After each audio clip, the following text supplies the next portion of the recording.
4570. Man, I've really taken a liking to this platform. I've taken a liking to the round itself. You can run everything from like 405 trail boss loads running 1100 feet per second, which most people can shoot that really comfortably, especially if you're running any type of ported gun. Now, one of the things that I like about the 4570 is, dependent upon what you're trying to do within a certain yard line, is going to kind of dictate how long of a barrel you want to run, how many feet per second you want to, so you can kind of custom tune that load, especially if you're rolling your own. I like the diversity between the loads when it comes down to the grains. So you can run a 305 running super fast, or I can run a 525 running 1600 feet per second. It just depends on what your application is. Now, most of us are familiar with more of a longer barrel 4570, and this would be great, especially if I had targets 200 yards and maybe even beyond, depending upon what your application was. And what we've seen over a period of time is that we start putting different types of accessories on to help aid us in what we are trying to accomplish. And therein lies where we're about to go next. As we start getting into more compactable versions, this is an 18-inch.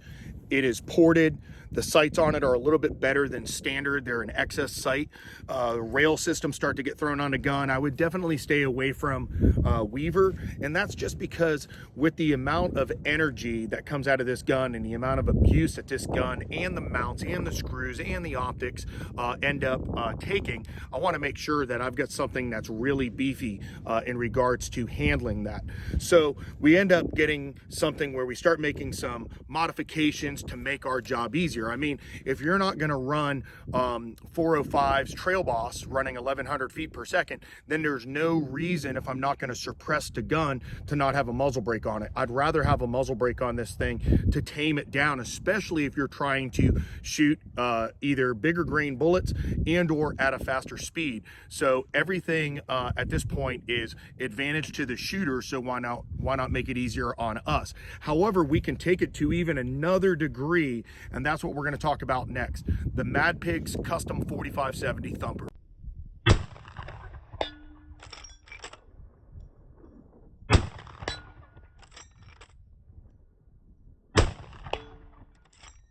So the first thing to understand, I guess, is I built this gun for what I want to do with it. This is a 14.5 with a Ranger Point Precision muzzle brake on the end of it. It's blended in so nicely you can't even tell, so it makes an overall of 16.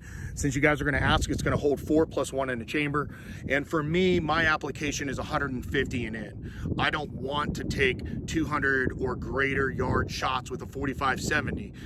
That's not what I want this platform for. I want it for something that's 150 on the max side of the house and generally 100 yards, if not 50 and in. And generally the rounds that I'm shooting are anywhere from a 460 doing about 1600 feet per second. Even out of this gun, I've chronoed them all, and 525s that are doing about 1400 feet per second as well. Those are the type of bullets with the type of speeds that I've wanted to shoot out of this particular platform. So it's kind of two things going on at the same time. One, what type of round am I primarily going to shoot out of the gun? And two, what yardage am I really looking at?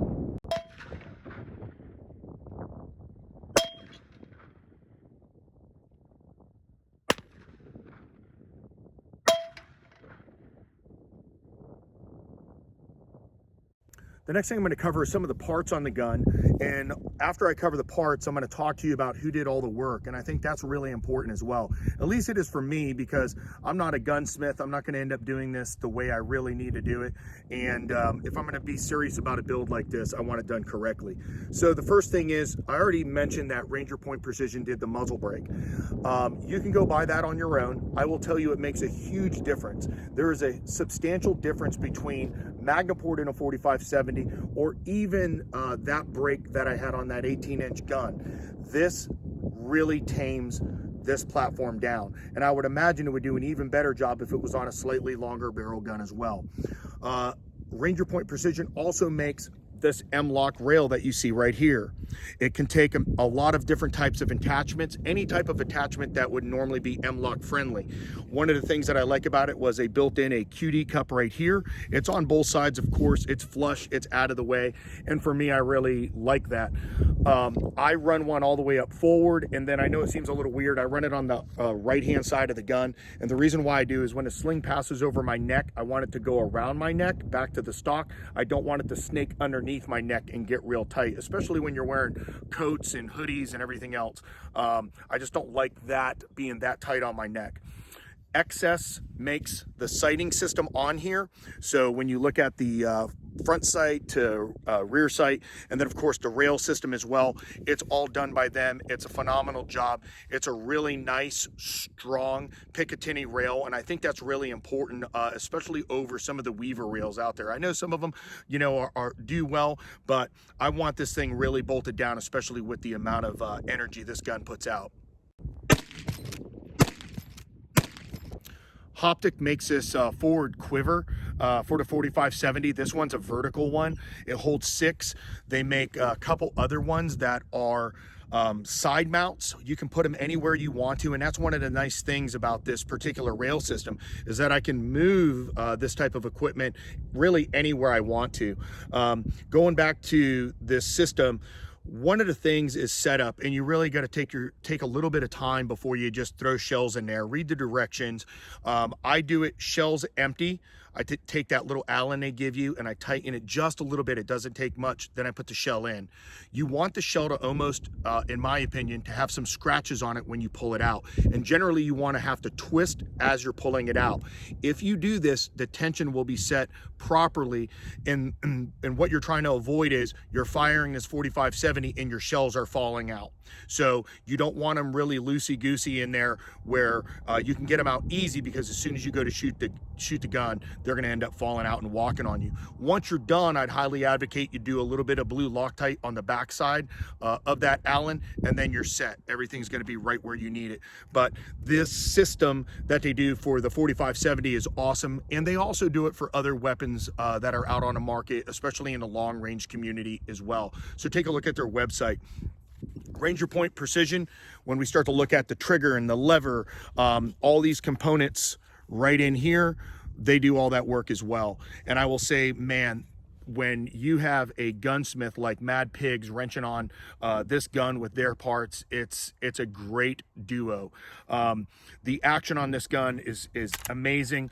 And when we start to look at even the trigger pull, it's almost like a flat face trigger, which I really like. I mean, this is with my pinky finger, just a little pressure once I start to commit and that hammer drops. A lot of great attributes in regards to, you can go buy these parts yourself and go throw them on your own gun. Me, that's just a sign for trouble, and then I'd have to buy the parts again and another gun again, so I went a separate route.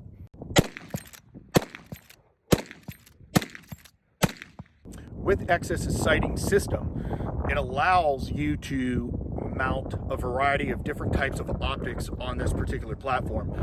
You can mount a scope, or in this case, I mounted a Holosun.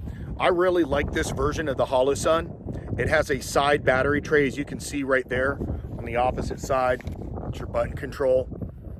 And the reason why I like the side battery mount is because when I do need to change the battery out, I don't have to worry about losing zero. You may be in a spot where you don't have time to re-zero your gun, and in some cases it does matter.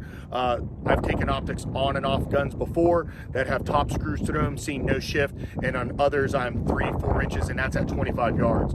So to me, it's a real big deal. Battery life on the Holosun. The battery life is going to be over 50,000 hours. They have 2 dots in here. They have a single dot, and they also have what looks like an F14 reticle, or for some of you guys that are familiar with that kind of EOTech style of circle.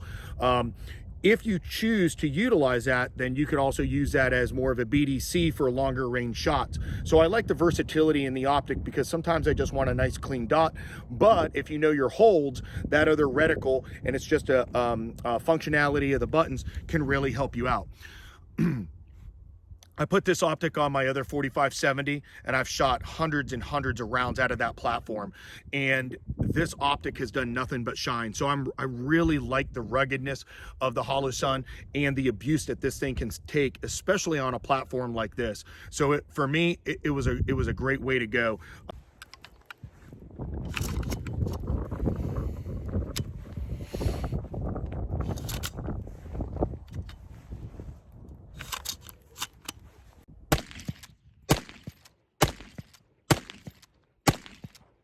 So what are your options? Your options are to buy parts or to send it to a professional.